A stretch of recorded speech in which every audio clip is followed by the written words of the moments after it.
Good morning everyone. নৱৰাত্ৰিৰ তৃতীয় দিনৰ ভিডিঅ'লৈ আপোনালোক সকলোকে স্বাগতম জনালোঁ। আৰু আজিৰ ভিডিঅ'টো এয়া পূজা ঘৰৰ পৰাই আৰম্ভ কৰি দিছোঁ, কিয়নো ৰাতিপুৱা শুই উঠিয়ে মই গা পা ধুই মেলি একেবাৰে তললৈ নামি আহোঁ আৰু আহিয়ে পূজা ঘৰটো চাফ চিকুণ কৰি ধূপ ধূনাখিনি জ্বলাই দিওঁ। পণ্ডিতজী অলপ পিছত আহে, কাৰণ আমি আকৌ বস্তু পাতিবিলাক যোগাৰ কৰিব লাগে, সকলোবিলাক ৰেডি কৰি থ'ব লাগে। সেয়ে পণ্ডিতজী অহাৰ আগতে এইখিনি চাফ চিকুণ কৰি ধুনীয়াকৈ ধূপ ধূনাখিনি জ্বলাই দিওঁ। হাই এভৰিৱান, আকৌ এবাৰ আপোনালোকক আমাৰ এই ব্লগলৈ স্বাগতম জনালোঁ। আজি নৱৰাত্ৰিৰ তৃতীয় দিনা হয় আৰু আজি মা চন্দ্ৰঘণ্টাক পূজা কৰা হ'ব। চাফ চিকুণ কৰি আছোঁ, পূজা হ'বলৈ অকণমান টাইম আছে, পণ্ডিতজী আহিবলৈ আছে। মই এইফালে ধূপ চাকি জ্বলালোঁ আৰু আমাৰ দেখিছেনে অকণমানকৈ গজালি ওলাবলৈ লৈছে আৰু সেউজীয়া সেউজীয়া পাতো ওলাব লৈছে। মা আহিলে বুলি কয়, সেইটো হ'লে মায়ে তাত বাস কৰা বুলি কয়। আৰু এয়া মই আপোনালোকক বেক কেমেৰাত দেখাইছোঁ। আৰু এয়া দেখিছেনে সৰু সৰুকৈ গজালি ওলাইছে আৰু সৰু সৰুকৈ সেউজীয়া সেউজীয়া পাত নিচিনাকৈ ওলাই আহিছে আৰু এইখিনি 6-7 দিনলৈ ধুনীয়াকৈ সেউজীয়া হৈ যায় আচলতে। আৰু এইফালে এয়া ৰঙা ফুল, আৰু এই পূজা ভাগত আচলতে বহুত ফুলৰ দৰকাৰ হয়, মানে বিভিন্ন কালাৰৰ ফুল লাগে, বিশেষকৈ ৰঙা, হালধীয়া আৰু বগা আৰু বেঙুনীয়া যিটো অপৰাজিতা ফুলটো সেইটো। আৰু এওঁৰ কাম হৈছে ৰাতিপুৱাই পুৱাই ফুল অনা। এওঁৰ লগৰ এজনৰ ঘৰত আছে, তেওঁলোকৰ ঘৰৰ পৰা ফুল আনে। আৰু এইফালে এয়া মই প্ৰসাদৰ থালিও ৰেডি কৰিলোঁ। এইখন থালি মাৰ ভোগ হিচাপে লগোৱা হয়। এই থালিখন এয়া দেখিছেনে ফল মূল আৰু ড্ৰাই ফ্ৰুটছ আছে। আৰু এইফালে এয়া পঞ্চামৃতৰ কাৰণে গাখীৰ উলিয়াই থৈছোঁ, পঞ্চামৃত বনাম। আৰু এইফালে এয়া বাবু আৰু এওঁ কৰি আছে এইবিলাক, মানে আম পাতত পাণ, তামোল, ইলাইচি, লং এইবিলাক ৰখা হয়। এইবোৰ বস্তু চাওক, লং থাকে, ইলাইচি থাকে, তামোল থাকে, এই সকলোবোৰ থাকে। আৰু এতিয়া আমি সকলোৱে মিলি সেইখিনি ৰেডি কৰিছোঁ, কাৰণ এনেকুৱা 41 ভাগ নে 42 ভাগ মাক অৰ্পণ কৰা হয় সেইকাৰণে। আৰু যিহেতু সৰু সৰুকৈ কটা হয় সকলোখিনি ৰেডি কৰিব লাগে। এইখিনিতে টাইম বেছি লাগে আচলতে ৰেডি কৰিবলৈ, বাকীবোৰতো সোনকালেই হৈ যায় বাৰু। আৰু আমাৰ পণ্ডিতজীও আহিলে আৰু অলপ পিছতে আমাৰ এইখিনি ৰেডি হ'লেই আমাৰ পূজা আৰম্ভ হ'ব।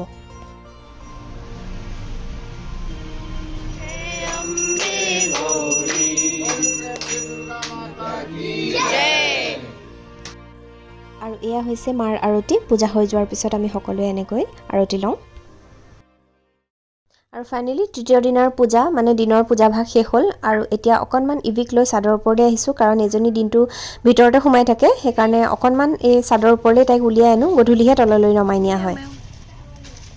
আমাৰ ইভি এই এনেকৈ ওপৰত খেলিবলৈ আহে, দিনটো তাইৰ সেই ৰুমতে থাকে আৰু তললৈ লৈ যাওঁ মাজে মাজে। তাৰপিছতে ইভি দেখো ইধৰ, ইভি মে লেলো আহি পেলাই ইয়াতে এইফালে আম পাতৰ এইবিলাক কিবা মানে পূজাত লগা হৈছে যে, সেই ডালবিলাক কাটি থোৱা আছে কাৰণে এইবোৰ আনি গোটেই ছটটো তাই লেতেৰা কৰি আছে। এই দাতুন কৰ ৰही है, ब्रश नहीं है तुम्हारा? চলে নিচে। যাব মনেই নাথাকে তাই ইয়ালৈ আহিলে, ওপৰলৈ আহিলে একদম যাবলৈ মন নাথাকে মানে আইদেউৰ। আৰু ফাইনেলি আমাৰ সন্ধিয়াৰ আৰতিও হৈ গ'ল। আৰু আৰতিটো আপোনালোকক নেদেখালোঁ আৰু, কিয়নো সদায় একেধৰণেই হয় আৰতি। আৰু এয়া মই যে আপোনালোকক দেখাইছিলোঁ অখণ্ড জ্যোতি গছ, এই অখণ্ড জ্যোতি গছৰ শলিতাটো চেঞ্জ কৰা হয় আচলতে, কিয়নো 9 দিন একেৰাহে জ্বলা নাযায়। মানে চাওক, চাকি গছটোতো একেৰাহে জ্বলায়, চাকি গছ নুমুৱাব নোৱাৰি, কিন্তু শলিতাডাল চেঞ্জ কৰা হয়। আৰু কেনেকৈ নুনুমুৱাকৈ শলিতাডাল চেঞ্জ কৰা হয় চাওক, এই ধৰণে আগৰ শলিতাডাল থকাৰ পিছতো মানে নতুনকৈ আকৌ এডাল জ্বলোৱা হয় তাতে। তাৰপিছত সেই আগৰ পুৰণা যিডাল শলিতা হয় সেইডাল উঠাই দিয়া হয়। এয়া দেখিছেনে, এয়া আমাৰ পণ্ডিতজীয়ে কৰি আছে। আৰু মাজে মাজে এওঁ চেঞ্জ কৰি দিয়ে, কিয়নো ৰাতিও কেতিয়াবা চেঞ্জ কৰিবলগীয়া হৈ যায়, বেছিকৈ যেতিয়া জ্বলি যায় ক'লা হৈ যায় ন গোটেইখিনি, গতিকে চেঞ্জ কৰিব লাগে। এইডাল এতিয়া পুৰণাডাল উঠাই দিব আৰু নতুনকৈ ঘিৰে চাকি গছ ভৰ্তি কৰি দিয়া হ'ব। এই ধৰণেই অখণ্ড জ্যোতি গছ দেখা মানে ভাল, মানে চাই থাকিব লাগে ন, নুমাবলৈ দিয়া নাযায়, মানে নুমুৱাব নোৱাৰি, যিহেতু অখণ্ড জ্যোতি হয়। এই ধৰণে চেঞ্জ কৰি দিয়া হয়। আৰু সেই আগৰ শলিতাডাল আমি ধূনাৰ ওপৰত দি দিওঁ, তেতিয়া গোন্ধটোও ভাল ওলায়, যিটো ধূনাত ঘি দি দিলে গোন্ধটো খুব ধুনীয়া ওলায়। আৰু এয়া এতিয়া ইয়াতে নতুনকৈ আকৌ ঘি ঢালি দিব। पूरा भर देंगे क्या? तो कोई गल और मत डालिए, गल के ऊपर आ जाएगा तो वॉल्यूम ज़्यादा हो जाएगा ना उसका।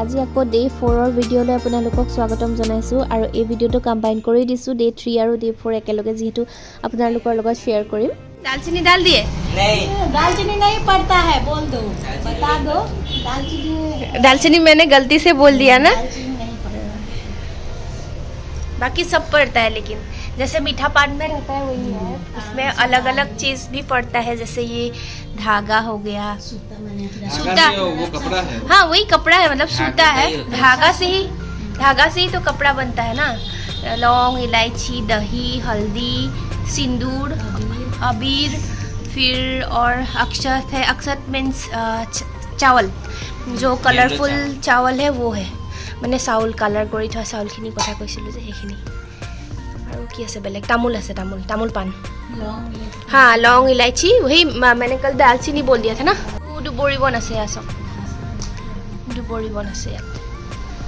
আগৰ ব্লগটোত মই ভুলকে কৈ দিছিলোঁ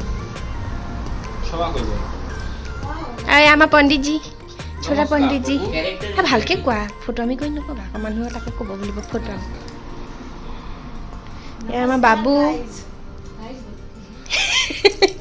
আমাৰ ভাবি এফালে মালা বনাই আছে ভাবিকটো সবে দেখিছে বাৰু প্ৰিয়ংকাকে সবে মিছ কৰিব এতিয়া দেখা নাই ছোৱালীজনী আৰু আজি আমাৰ 4 নম্বৰ দিন ন 4 নম্বৰ वाला है ना आज 4th डे আজি 4th डे আজি মাতা কুষ্মাণ্ডাৰ পূজা হ'ব আৰু এফালে আমাৰ সব পুৰা একদম গ্ৰীণ কালাৰ ওলাই গ'ল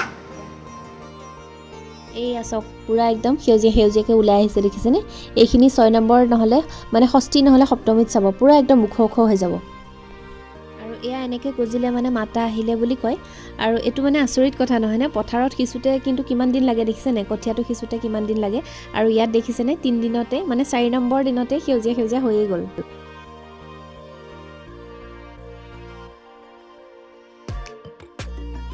আৰু এয়া এতিয়া আমাৰ চতুৰ্থৰ দিনাৰ পূজাও আৰম্ভ হৈছে নৱৰাত্ৰিৰ আৰু নৱৰাত্ৰিৰ চতুৰ্থ দিনা মা কুষ্মাণ্ডাৰ পূজা কৰা হয়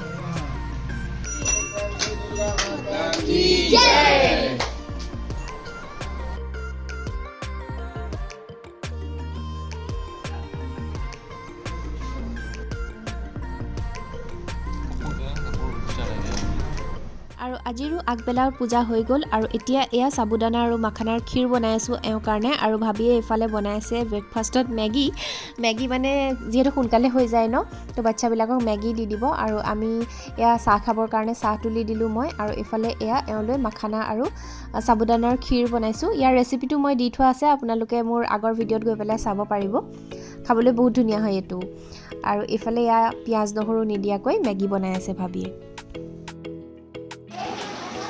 এফালে আমাৰ বনি আছে বিনা লচন পিঁয়াজৰ মেগী আৰু এফালে হৈ গ'ল এয়া সাবুদানা আৰু মাখানাৰ ক্ষীৰ এতিয়া এয়া লাঞ্চ বনাই আছোঁ লাঞ্চত আজি আমিতো নিৰামিষে খাইছোঁ আপোনালোকে গম পায় কবি ভাজি বনালে বৌয়ে মই ফ্ৰাই কৰি আছোঁ পটল বেচন দি পেলাই একদম তেলতো মানে ডিপ ফ্ৰাই কৰিব নোৱাৰি অলপমান তেল দি পেলাই আৰু জাষ্ট মানে লৰাই মানে অকণমান তেল দি পেলাই পাৰি মানে যেনেকৈ আমি লুচি বনাওঁ ন লুচি ঘিলা পিঠা সেই তেনেকুৱা ধৰণৰ বস্তু মানে বনাব নোৱাৰি এইকেইদিন নৱমী দিনাখনহে বনোৱা যাব মানে সেইদিনাখনে পুৰি বনাই ন সেইদিনাখনে বনাব পাৰি আজি এতিয়া পটল ফ্ৰাই কৰি আছোঁ দেখাইছোঁ ৰ'ব আপোনালোকক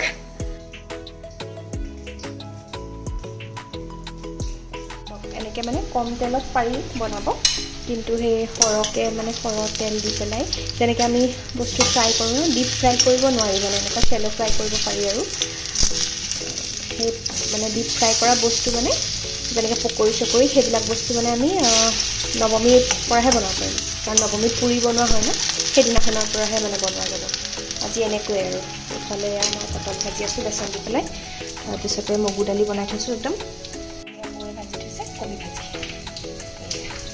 কবি আলুৰ চব্জি আৰু আজি যেহেতু কাতি বিহু হয় গতিকে আপোনালোক সকলোলৈকে কাতি বিহুৰ শুভেচ্ছা যাচিলোঁ দেই আমাৰ ফালৰ পৰা কাতি বিহুটোতো বাৰু আমি ইয়াত চেলিব্ৰেট কৰিব নোৱাৰোঁ কাৰণ পিঠা পনা বনাব নোৱাৰোঁ তথাপিও আমি গধূলি চাকি জ্বলাম আমাৰ যিহেতু তুলসী গছ আছে আগফালেও আছে আৰু আমাৰ আংগন যিটো আমাৰ চোতাল তাতো আমাৰ তুলসী পুলি আছে তো আমি সন্ধিয়া মানে চাকি জ্বলাম সেইখিনি দেখাম বাৰু আপোনালোকক, গতিকে ভিডিঅ'টো আপোনালোকে চাই থাকিব। আৰু যিহেতু আজি কাতি বিহু হয়, গতিকে এয়া তুলসীৰ তলত আমিও চাকি জ্বলালোঁ আৰু আপোনালোক সকলোলৈকে কাতি বিহুৰ শুভেচ্ছা জ্ঞাপন কৰিলোঁ। ভিডিঅ'টো চাগে আপোনালোকে এদিন বা দুদিন পিছতহে পাব বাৰু।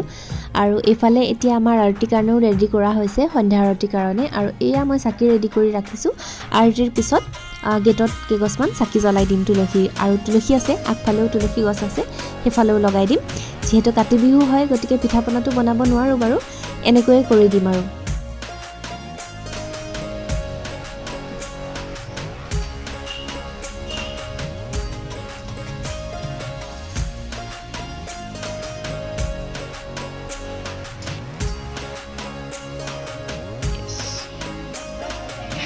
अब तो हर एक मूव रिकॉर्ड करो।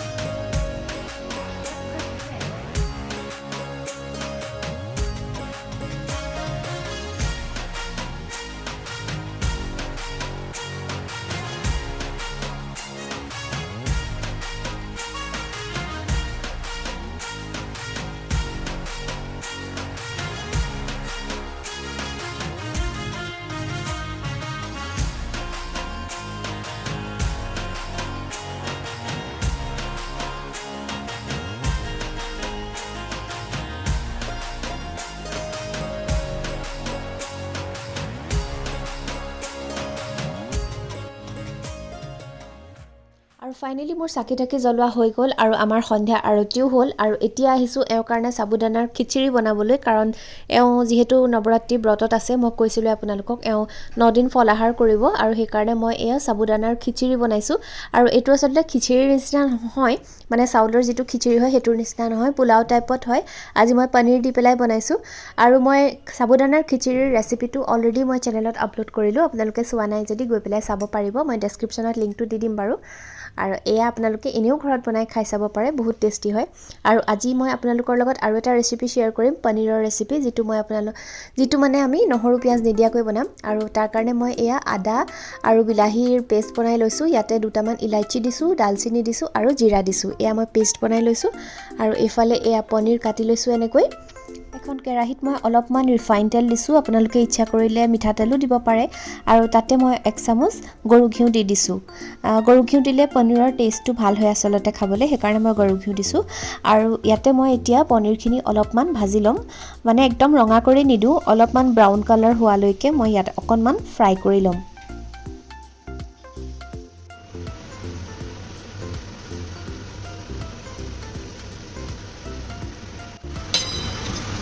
ইমানখিনিলৈকে মই ভাজিম, কাৰণ বেছি ৰঙচুৱা নকৰোঁ।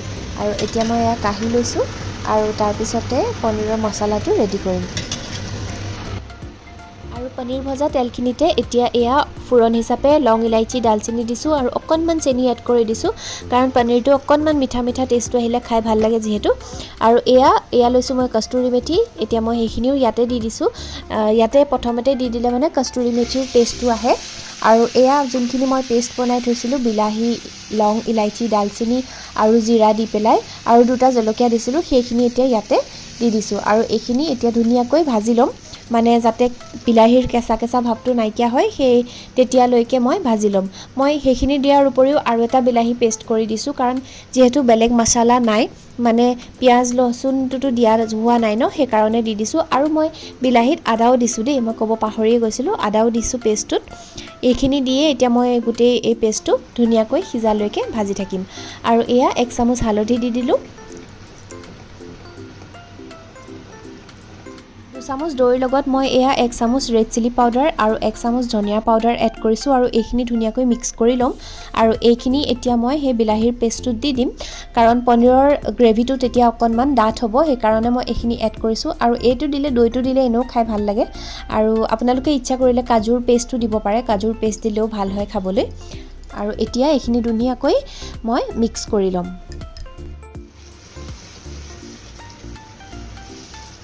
আৰু এয়া চাওক, মছলাখিনি পূৰা ৰেডি হৈ গ'ল। ইয়াৰ পৰা ঘি আৰু তেলটো যোনটো দিছিলোঁ সেইখিনি ওলোৱা ষ্টাৰ্ট হৈ গৈছে, মানে কেঁচা কেঁচা সেইটো গ'ল। আৰু এতিয়া ইয়াতে মই নিমখ এড কৰিছোঁ। মই ইয়াতে 1 চামুচ চেন্ধা নিমখ ইউজ কৰিছোঁ। আপোনালোকে যদি চেন্ধা নিমখ নাখায়, মানে নৰ্মেল ডেজতো বনাই খাব বিচাৰে, তেতিয়া নৰ্মেল নিমখটোও দিব পাৰে, সিটো নিমখো দিব পাৰে আপোনালোকে, বগা নিমখটো। আৰু আমি যিহেতু ব্ৰতত খাই আছোঁ, নৱৰাত্ৰি ব্ৰত কৰি আছোঁ, সেইকাৰণে আমি নহৰু পিঁয়াজ দিয়া নাই আৰু সেইকাৰণে আমি নৱৰাত্ৰিত খোৱা এই চেন্ধা নিমখটো ইউজ কৰিছোঁ আৰু এতিয়া এয়া মোৰ পূৰা ৰেডি হ'ল মছলাটো লাষ্টত মই 1 চামুচ এয়া গৰম মছলা দিছোঁ আৰু এতিয়া মই পনীৰখিনি এড কৰিব পৰা হৈ গ'ল গ্ৰেভিটো পূৰা ৰেডি হৈ গ'ল যিহেতু এতিয়া মই এয়া ভাজি থোৱা পনীৰখিনি ইয়াত এড কৰি দিছোঁ আৰু আপোনালোকে গ্ৰেভিটো অকণমান যদি পাতল খাব বিচাৰে তেতিয়াহ'লে পানীও এড কৰিব পাৰে মই অকণমান পানী এড কৰিম পিছত এড কৰিম পানীটো প্ৰথমতে পনীৰখিনি এয়া অকণমান মছলাখিনিৰ লগত মিক্স কৰি লৈছোঁ ভালকৈ আৰু পনীৰখিনি মোৰ এয়া পূৰা ৰেডি হৈয়ে গ'ল ছফ্ট হৈ গ'ল পূৰা ধুনীয়াকৈ আৰু অকণমান মই পানী এড কৰি উতলিবলৈ দিলোঁ পানী এড কৰা অকণ ভিডিঅ' বনোৱা নহ'লে বাৰু এয়া চাওক পূৰা পনীৰ ৰেডি হৈ গ'ল ধুনীয়াকৈ আৰু 2 মিনিট মই ঢাকোন লগাই সিজিবলৈ দিম আৰু এয়া শেষত অকণমান কস্তুৰী মেথি এড কৰি দিছোঁ গোন্ধটোৰ বাবে আৰু বাছ মোৰ পনীৰ আজি ৰেডি আৰু এই ৰেচিপিটো কেনেকুৱা পালে জনাব আৰু ভিডিঅ'টো যদি চাই ভাল পালে তেনেহ'লে লাইক শ্বেয়াৰ আৰু চেনেলটোত নতুনকৈ আহিছে যদি চেনেলটো ছাবস্ক্ৰাইব কৰি দিব আজিলৈ ইমানতে আহিছোঁ